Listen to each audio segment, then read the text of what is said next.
اعوذ باللہ من الشیطان الرجیم، بسم اللہ الرحمن الرحیم۔ اللہم صلی علی محمد وعلی آل محمد۔ شکر الحمدللہ، شکر الحمدللہ، شکر الحمدللہ کہ تیری رحمتوں کے سائے میں زندگی کے دن گزار رہے ہیں، اور تو ہی کرم کرنے والا ہے، تو ہی پالنے والا ہے، اور تیرا ہی ہم شکر ادا کرتے ہیں۔ اے اللہ، ہم اس وقت اکٹھے ہیں اور تیرے حضور حاضری کی اجازت چاہتے ہیں۔ مومن کو کوئی تکان، کوئی تکلیف، کوئی فکر، کوئی غم، کوئی پریشانی، کوئی گھٹن لاحق نہیں ہوتی، یہاں تک کہ اسے کوئی کانٹا بھی نہیں چبھتا، مگر یہ کہ اللہ اس کی وجہ سے اس کے گناہوں کو مٹا دیتا ہے۔ یہ بھی کتنی اس کی بات ہے کہ اگر تکلیف بھی پہنچتی ہے تو گناہ ختم ہوتے ہیں، پریشانی آتی ہے تو گناہ ختم ہوتے ہیں، اور اللہ تعالیٰ کی رحمتوں کا نزول ہوتا ہے۔ تو اللہ تعالیٰ فرماتا ہے کہ آج میں نے تمہارے لیے تمہارا دین مکمل کر دیا ہے، اور اپنی نعمتیں تم پر تمام کر دیں، اور تمہارے لیے دین اسلام کو پسند کیا۔ تو اے اللہ تعالیٰ، ہم تجھ سے دعا مانگتے ہیں، رہنمائی اور ہدایت کے طلبگار ہیں۔ سیدھے راستے پر چلانا، وہ راستہ جس پر چلنے والے تیرے انعامات سے نوازے جاتے ہیں، اس دنیا میں بھی اور آخرت میں بھی ہمیں گمراہی کے راستے پر چلنے سے روک لے۔ اے ہمارے رب، ہمارے گناہ بخش دے، ہمارے معاملے میں حد سے بڑھنا بھی، اور ہمارے قدم جما دے، اور کافر قوم کے مقابلے میں ہماری مدد فرما، ہم پہ رحمتوں کا نزول فرما، ہماری پریشانیوں کو دور فرما، ہمارے دل میں اپنا نور سے اجاگر کر دے، اور ہر تکلیف، ہر پریشانی کو سب مسلمانوں کی، پاکستانیوں کی، اور ہم میرے بہن بھائی اس وقت ساتھ ہیں، سب کی پریشانیوں کو دور فرما اور رحمتوں کا نزول فرما۔ آئیے پکارتے ہیں رب کو بہت پیار سے، ڈوب کے کھو کے 3 بار۔ اللہ، اللہ، اللہ۔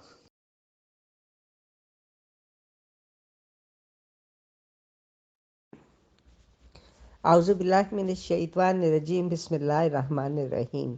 اللہم صلی علی محمد وعلی آل محمد۔ شکر الحمدللہ، شکر الحمدللہ، شکر الحمدللہ۔ تیری رحمتوں کے سائے تلے خوبصورت دن گزرتے ہیں، اس میں پریشانیاں بھی، دکھ بھی، تکلیف بھی، مشکلات بھی آتی ہیں، لیکن تیری رحمتوں سے سب کچھ دور ہو جاتا ہے، اور تیرے کرم کے سائے پھیلتے چلے جاتے ہیں، اور ہم ایک اور دن تیرے منصوبے کے تحت گزارنے کے لیے تیار ہو جاتے ہیں، اور تیری نور کی بارش میں نہا جاتے ہیں۔ ایک اور نورانی دن پھیلنے والا ہے، اور ہم اکٹھے ہیں اور بات کر رہے ہیں کہ لوگ 2 طرح کے ہوتے ہیں، ایک میں خلوص اور دوسرے میں سوچ کی ملاوٹ۔ دونوں اپنا بویا ہوا کاٹتے ہیں۔ جس گروہ کی سوچ میں ملاوٹ، غیر ذمہ داری، دوسروں کی حق تلفی اور فرائض سے غفلت برتنا ہے، وہ شارٹ کٹ کی تلاش میں صحیح و غلط کی تمیز نہیں کرتے، عارضی فائدے کی ہوس میں طویل مدتی نقصان کر بیٹھتے ہیں۔ کچھ پیسے جمع ہوتے ہیں تو خوش ہوتے ہیں، چند روز بعد بیماری آتی ہے تو پیسہ جس رفتار سے آیا اسی رفتار سے خرچ ہو جاتا ہے۔ وہ کہتے ہیں شکر ہے علاج کے لیے پیسے تھے، نادان ہے، بیماری دراصل اسی پیسے کی شکل تھی جو بیماری دور کرنے پر خرچ ہو گئے۔ یہ مثال ہر بیماری پر لاگو نہیں ہوتی، کیونکہ بیمار ہونے کی کئی وجوہات ہو سکتی ہیں، جن میں غیر معیاری خوراک شامل ہے۔ تاہم یقینی ہے کہ ناجائز ذرائع آمدنی رکھنے والے افراد پر ذہنی دباؤ رہتا ہے، اور جبکہ اس عمل کو وہ سکون سمجھتے ہیں، فرائض سے کوتاہی برتنے والے کے پیش نظر ذاتی مفاد ہے۔ روش جاری رہے تو ذہن بند گلی میں داخل ہوتا ہے، نتیجہ محرومی ہے۔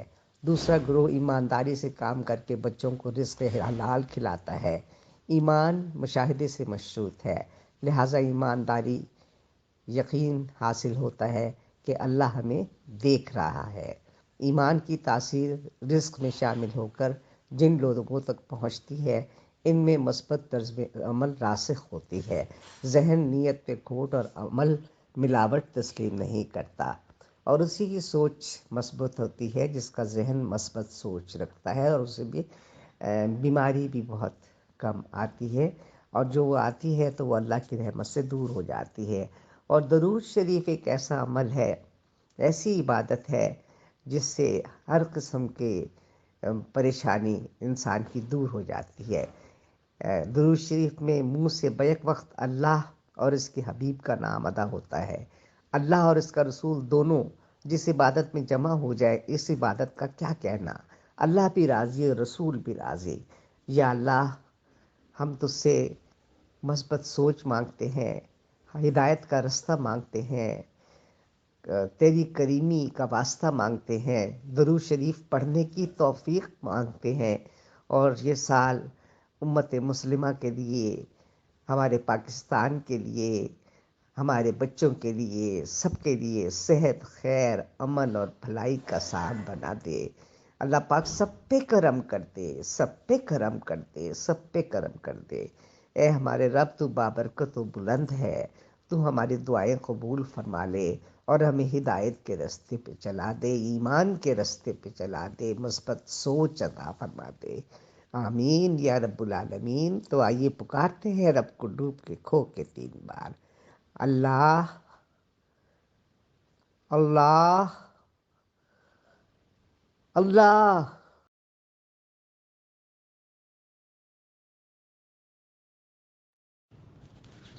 اعوذ باللہ من الشیطان الرجیم، بسم اللہ الرحمن الرحیم۔ اللہم صلی علی محمد وعلی آل محمد۔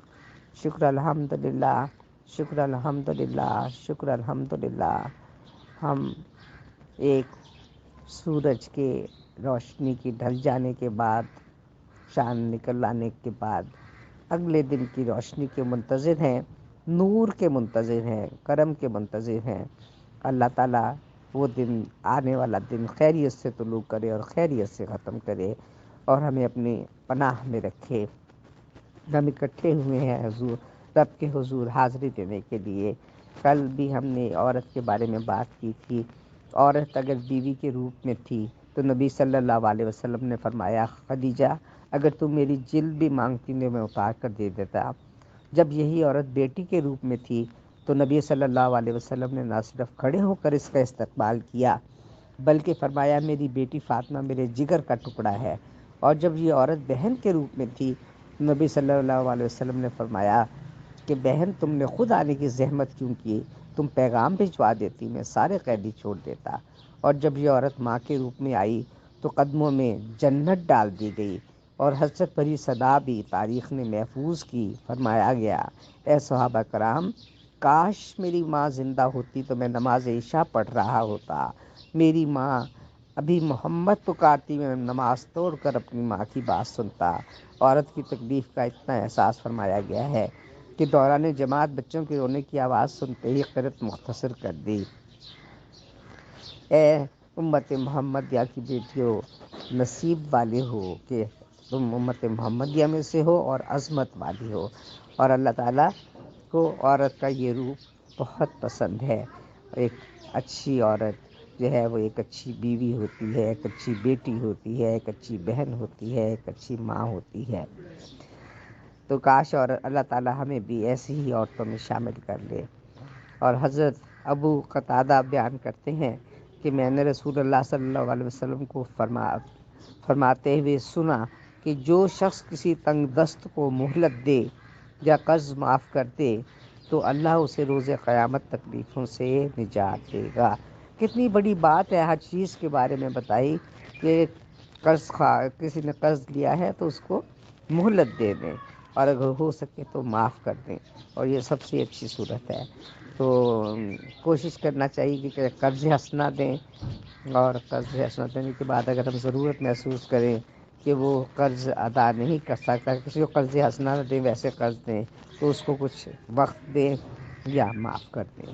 اللہ تعالیٰ تواب الرحیم ہے، اللہ تعالیٰ غفور الرحیم ہے، مغفرت کرنے والا ہے، توبہ کا قبول کرنے والا ہے۔ تو اسے پکارتے ہیں کھو کے ڈوب کے 3 بار، پیار سے، بڑی محبت سے ہماری عاجزی کو سن لے، ہماری فریادوں کو سن لے۔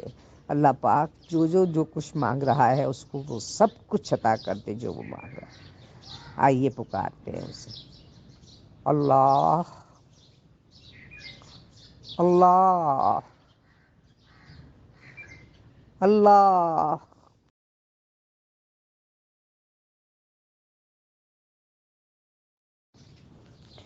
اعوذ باللہ من الشیطان الرجیم، بسم اللہ الرحمن الرحیم۔ اللہم صلی علی محمد وعلی آل محمد۔ شکر الحمدللہ، شکر الحمدللہ، شکر الحمدللہ۔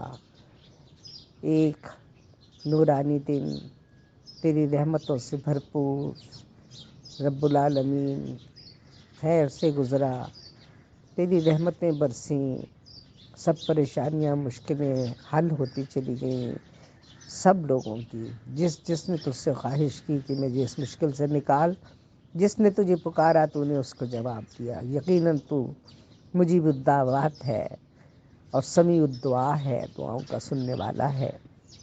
تو ہم اس وقت تیرے حضور حاضر ہیں، اکٹھے ہو کے گفتگو کر رہے ہیں، اور پھر تیرے دروازے پہ دستک دیں گے اور تجھے پیار سے پکار کے اپنے لیے تیری رحمتیں طلب کریں گے۔ کبھی کسی عورت کو اس کی مرضی کے بغیر مت اپنانا، اور اپنا لو تو کبھی اس سے محبت کی خواہش مت کرنا۔ ہم نے عورت کو ہمیشہ بہت کمزور سمجھا، موم کی گڑیا کی طرح، لیکن ایک عمر گزرنے کے بعد اور ایک تجربے کے بعد پہچانا کہ عورت موم کے پتھر، اس کا فیصلہ وہ خود کرتی ہے۔ کسی دوسرے شخص کو اسے موم یا پتھر کا خطاب دینے کا حق نہیں ہوتا۔ وہ خود چاہے تو محبوب کے اشاروں کی سمت مڑتی رہتی ہے، اور پتھر بننے کا فیصلہ کر لے تو کوئی شخص بھکاری بن کر بھی اس کی ایک نگاہ التفات نہیں پا سکتا۔ اور نبی کریم صلی اللہ علیہ وآلہ وسلم سے پہلے عورتوں کو زرخرید غلام سمجھا جاتا تھا۔ نبی کریم صلی اللہ علیہ وسلم نے آگے عورت کو آزادی دی، اس کو زندہ رہنے کا حق دیا، اس کو سارے حقوق اس کے دلائے، حقوق اور ہر چیز جو ہے اس کے بارے میں واضح کر دیا کہ عورت جو ہے وہ ایک انسان ہے اور برابر کا درجہ رکھتی ہے، اور اللہ تعالیٰ کے نزدیک عورت کی عزت جو ہے یہ بہت ضروری ہے۔ نبی کریم صلی اللہ علیہ وسلم خود عورتوں کی بے پناہ عزت کرتے تھے، اور خصوصی طور سے ماؤں کی اور بہنوں کی، اور ان کے دور میں ہر عورت جو تھی وہ اپنے گھر میں محفوظ تھی، اور ہر عورت کو اس کی عزت اور جائز مقام ملتا تھا۔ تو ہمیں بھی چاہیے کہ ہم عورتوں کی عزت کریں، اور عورتوں کو چاہیے کہ وہ بھی اپنے گھر والوں سے اور اپنے شوہروں سے، اپنے بھائیوں سے شفقت کا سلوک کریں، محبت کا سلوک کریں۔ کوئی کسی قسم کی بھی ایسی بات نہ ہو جس میں وہ خود کو کمزور سمجھے، اور بلکہ یہ ہے کہ ہر طرح سے خدمت پہ آمادہ رہے، عورت بھی خدمت پہ آمادہ رہے، اور مرد عورت کو عزت کی نگاہ سے دیکھے۔ تو یہ معاشرہ بہت برائیوں سے نکل سکتا ہے اگر ہم عورت کو عزت دینا شروع کر دیں گے۔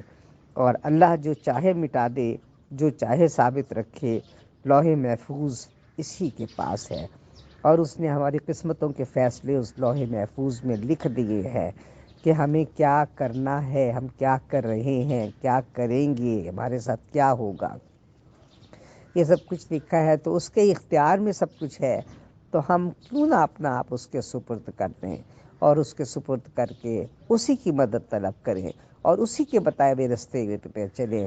اور پیارے محمد صلی اللہ علیہ وآلہ وسلم کا رستہ جو کہ قرآن پاک کی چلتی پھرتی تفسیر تھے، اس رستے پہ چلیں۔ اے اللہ ہمیں اس رستے پہ چلا دے جو قرآن پاک کی چلتی پھرتی تفسیر پیارے نبی کریم صلی اللہ علیہ وآلہ وسلم تھے، تاکہ ہم تیرے حضور سرخ روح ہو سکیں کہ ہم امتی ہیں، امت محمدیہ سے ہمارا تعلق ہے۔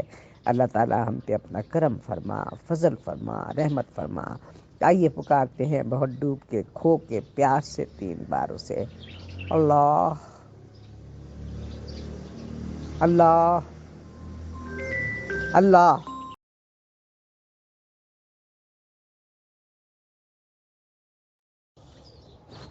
اعوذ باللہ من الشیطان الرجیم، بسم اللہ الرحمن الرحیم۔ اللہم صلی علی محمد وعلی آل محمد۔ شکر الحمدللہ، شکر الحمدللہ، شکر الحمدللہ۔ ایک خوبصورت دن رحمتوں کے ساتھ رحمتوں کی بارش برساتا ہوا، مشکلوں پریشانیوں کو دھوتا ہوا، ہر مشکل سے نکال کے جب بھی ہم نے اس کو پکارا اللہ نے ہماری مدد کی۔ اور نبی صلی اللہ علیہ وسلم کا ارشاد ہے، جب یہ کریم فرماتے ہیں کہ قرب قیامت 6 امور کے ظاہر ہونے سے پہلے پہلے نیک اعمال بجا لاؤ۔ ان میں سے ایک یہ ہے کہ قرآن کریم کو محض کیف و سرور کی خاطر پڑھا اور سنا جائے، اور کسی کو امام بناتے وقت علم اور فقاہت کا نہ دیکھا جائے، بلکہ جو قرآن کو بہت خوبصورت لہجے میں پڑھتا ہو۔ اے نبی، اللہ تعالیٰ فرما رہے ہیں تم ان کے لیے استغفار کرو یا نہ کرو، اگر تم ان کے لیے 70 مرتبہ استغفار کرو گے تب بھی انہیں اللہ معاف نہیں کرے گا، اس لیے کہ انہوں نے اللہ اور اس کے رسول کے ساتھ کفر کا رویہ اپنایا ہے، اور اللہ نافرمان لوگوں کو ہدایت تک نہیں پہنچاتا۔ اللہ تعالیٰ ہم سب مل کے تیرے دربار میں حاضر ہوتے ہیں، مغفرت مانگتے ہیں اس بزرگ و برتر اللہ سے جس کے سوا کوئی معبود برحق نہیں ہے، جو زندہ ہے اور ہر چیز کا نگہبان ہے، اور ہم اسی کی طرف رجوع کرتے ہیں۔ پاک ہے اللہ اور اس کی تعریف ہے، اس کی مخلوق کی تعداد کے برابر، اس کی ذات کی رضا کے برابر، اس کے عرش کے وزن اور اس کے کلمات کی سیاہی کے برابر۔ اللہ ہم کتنا بھی کچھ کر لیں تیری تعریف بیان نہیں کر سکتے، بالکل ایک وہ ذرے سے بھی کمتر ہے، لیکن ہم ہر وقت اللہ پاک تیرے حضور حاضر ہیں اور تیری پناہ مانگتے ہیں، تجھ سے فریاد کرتے ہیں، تجھ سے زندگی سلامتی سے تندرستی مانگتے ہیں، سب کا بھلا مانگتے ہیں، سب کی خیر مانگتے ہیں۔ اللہ کسی کو بھی کوئی دکھ اور تکلیف نہ دے، سب کی پریشانیاں دور فرما، سب پہ فضل کرم اور رحمتوں کی برسات کرتے۔ آئیے پکارے رب کو ڈوب کے کھو کے پیار سے 3 بار، اللہ اللہ اللہ۔